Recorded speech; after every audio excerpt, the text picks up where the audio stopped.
Dear students, आज UP board कक्षा 10 English का फर्स्ट चैप्टर एक्सप्लेन करने जा रहा हूँ।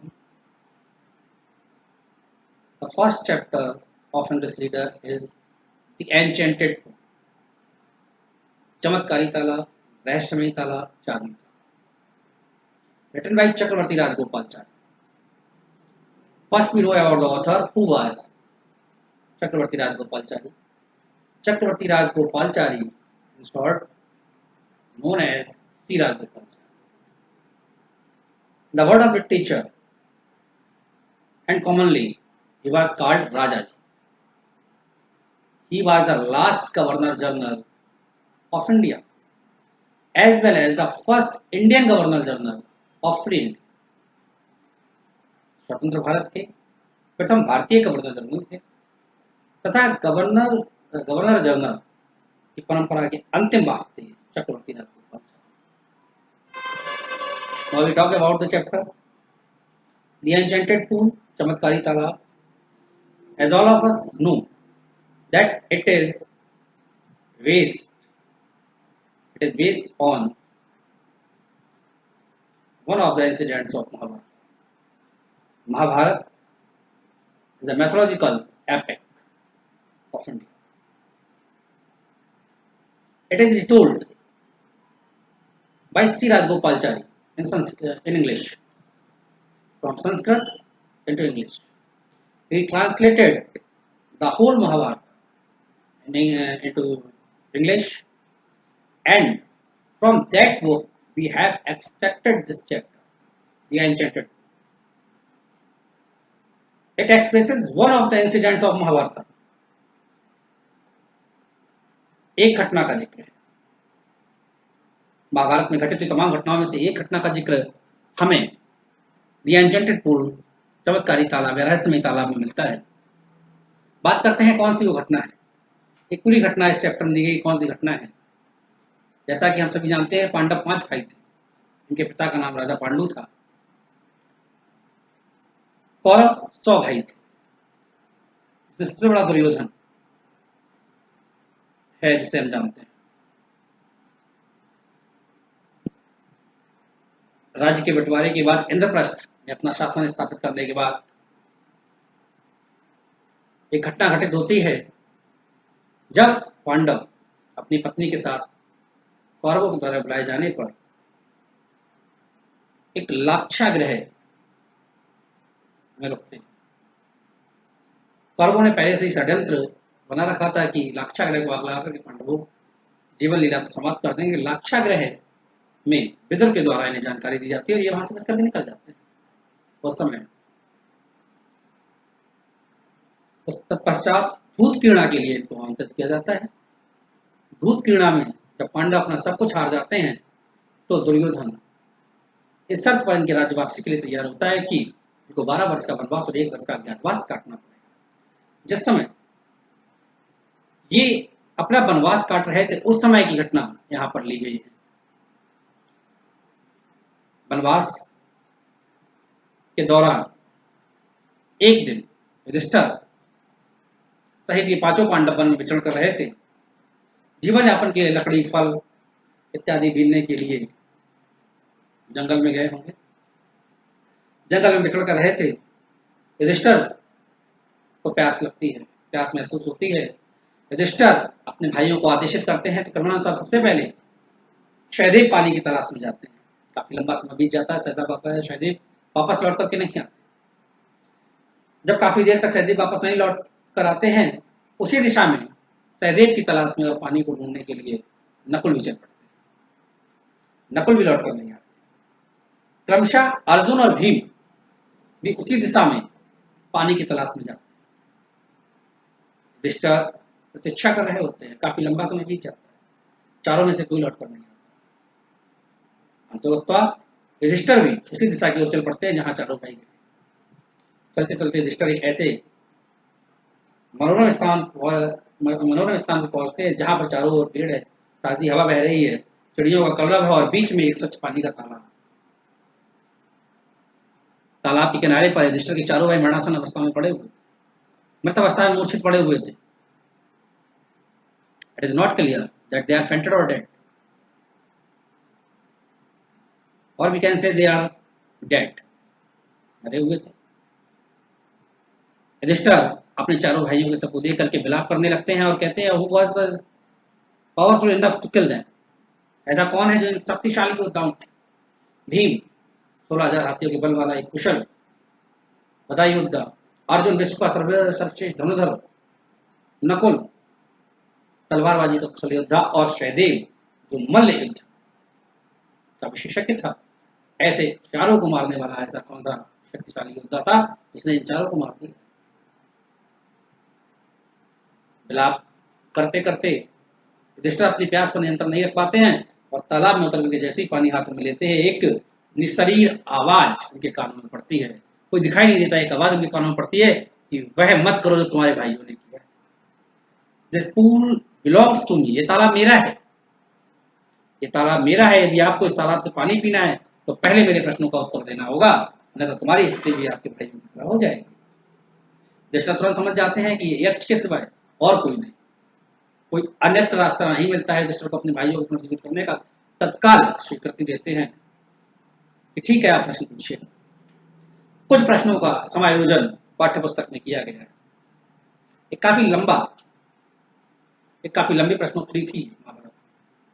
तमाम प्रश्न ऐसे हैं जो पाठ्य पुस्तक में नहीं जोड़े। For the example, who is the greater than sky, आकाश से बड़ा कौन है। और we can say who is the higher than the sky, आकाश से ऊंचा कौन है पिता, पृथ्वी से बड़ा कौन है माता, सर्वाधिक तीव्र गति से चलने वाला मन। एक प्रश्न है इसमें, who is the swifter than the wind, हवा से तेज कौन है, माइंड, मन। तमाम प्रश्न है। कुछ प्रश्न किताबों में समायोजित हैं।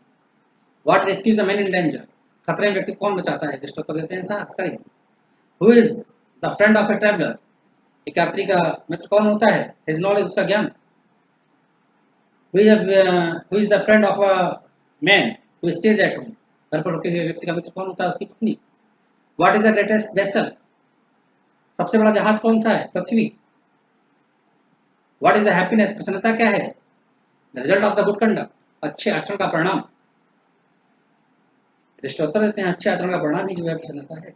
जब भी हम अच्छा कार्य करते हैं हमारे मन में जो अनुभूति होती है प्रसन्नता है। वह कौन सी चीज है जिसको त्याग देने से व्यक्ति धनी हो जाता है, इच्छाएं, लालच, इच्छाओं को त्याग कर देने से व्यक्ति धनी हो जाता है। वो कौन सा नुकसान है जो व्यक्ति के लिए आनंद लेकर आता है, शोक लेकर के नहीं आता, लालच। व्यक्ति के द्वारा लालच का त्याग कर देने पर तो प्रसन्नता का अनुभव करेगा, सुख और समृद्धि आती है। वो कौन सी चीज है जिसका त्याग कर देने से व्यक्ति सभी का प्रिय बन जाता है, युधिष्ठिर उत्तर देते हैं, अभिमान। व्यक्ति अभिमानी होना त्याग देता है तो वह सभी का प्रिय बन जाता है। जिन प्रश्नों का समायोजन पाठ्य पुस्तक में किया गया है उसमें अंतिम प्रश्न आता है, व्हाट मेक्स वन रियल ब्राह्मण, वो कौन सी चीज है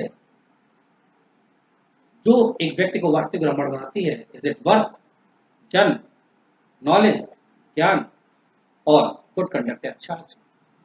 यक्ष इस प्रश्न पर युधिष्ठिर को सचेत करता है कि आपको उत्तर सोच समझ कर देना है।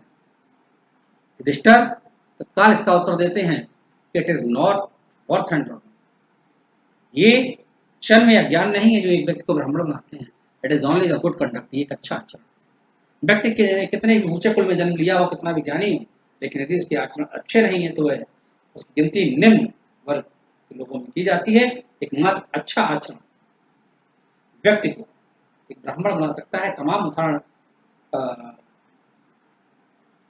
भारत के कथाओं में तमाम इस तरह के उदाहरण मिलते हैं। लंकाधिपति रावण, गिनती आज हम दैत्य में करते हैं, प्रतिवर्ष उसका पुतले का दहन किया जाता है, जबकि वह ज्ञानी भी था और ब्राह्मण भी था। संत रायदास पेशे से एक चरमकार, निम्न जाति के थे, उन्हें आज संत की उपाधि दी जाती है। अच्छे आचरण, यहाँ पर युधिष्ठिर इस प्रकार से युधिष्ठिर के हम इस तर्क को जस्टिफाई कर सकते हैं कि एक अच्छा आचरण व्यक्ति को एक वास्तविक ब्राह्मण बनाता है। युधिष्ठिर के उत्तरों से बहुत प्रसन्न हो जाता है और युधिष्ठिर से पूछता है, युधिष्ठिर से पूछा जाता है कि मैं एच कहता है कि मैं आपके इन भाइयों में से किसी एक को पुनर्जीवित कर सकता हूं, आप किसे पुनर्जीवित होते हुए देखना चाहेंगे? रजिस्टर एक क्षण सोच के उत्तर देते हैं कि मैं चाहता हूं मेघ वर्णीय कमल लोचन, चौड़ी छाती वाला ये नकुल यहाँ पड़ा हुआ है, ये पुनर्जीवित हो जाए। एच पूछता है कि ऐसा क्यों? तुमने भीम या अर्जुन को क्यों नहीं चुना? महाभारत के वृत्तांत के अनुसार ये कहा जाता है, जैसा कि एच यहाँ पर कहता है, मैंने ये सुना है कि तुम्हें भीम सबसे प्रिय है। One of the important lines of the chapter. Bhima had the strength of 16,000 elephants. Bhim में 16,000 हाथियों का बल था। कहता है कि भीम में 16,000 हाथियों का बल है। अर्जुन विश्व का श्रेष्ठ धनुर्धर है, उसकी भुजाओं में तुम्हारी इच्छा करने की शक्ति है, उसके बाद भी तुमने भीम या अर्जुन में से किसी को ना चुन करके नकुल को क्यों चुना? युधिष्ठिर उत्तर देते हैं कि हे यक्षदेव, मेरे पिता राजा पांडु की 2 पत्नियां हैं, कुंती और माद्री। मैं कुंती का एक पुत्र जीवित हूं, इसलिए माता कुंती पूर्णता निसंतान नहीं हुई है। अतः धर्म व न्याय ये कहता है कि माता माद्री का भी एक पुत्र जीवित होना चाहिए, क्योंकि किसी व्यक्ति की रक्षा भीम या अर्जुन के द्वारा नहीं की जा सकती है। एक व्यक्ति की रक्षा उसका धर्म करता है, और धर्म को छोड़ देने पर व्यक्ति पूर्णतः बर्बाद हो जाता है। अतः धर्म के अनुसार न्याय के तराजू के दोनों पलड़ों को एक समान रखने के लिए मैं ये मांग करता हूं कि माता माद्री का एक पुत्र नकुल पुनर्जीवित हो जाए। रजिस्टर की इस निष्पक्षता पर यक्ष बहुत प्रसन्न और उसके समस्त भाइयों को पुनर्जीवित होने का वरदान प्रदान। कहानी के अंत में डिस्क्लोज होता है, ये ओपन होता है कि कौन था। कहानी के अंत में ये चीज मालूम चलती है कि यक्ष कौन था, लेकिन जब भी हम